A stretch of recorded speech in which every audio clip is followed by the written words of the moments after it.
बोलो जय जय श्री राम। अयोध्या आए मेरे प्यारे राम, बोलो जय जय श्री राम। हमारी आंखों के तारे हैं प्रभु राम, बोलो जय जय श्री राम।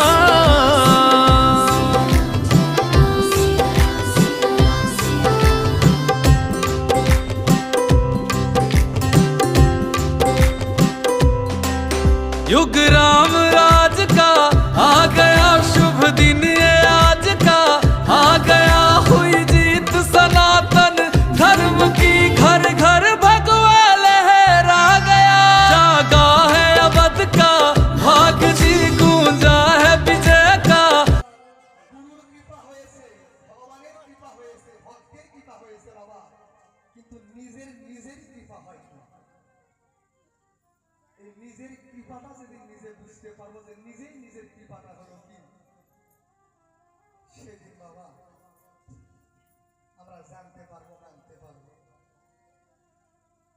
তাহলে এই যে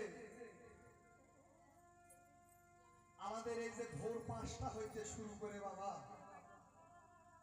দুপুর 12টা পর্যন্ত একটা যুগ থাকে,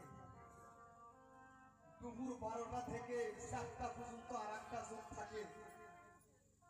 যেমন এই যখন রাত্রি 12টার পর কিন্তু সত্য যুগ, দিনে রাতের মধ্যেই কিন্তু যুগ পরিবর্তন হয়।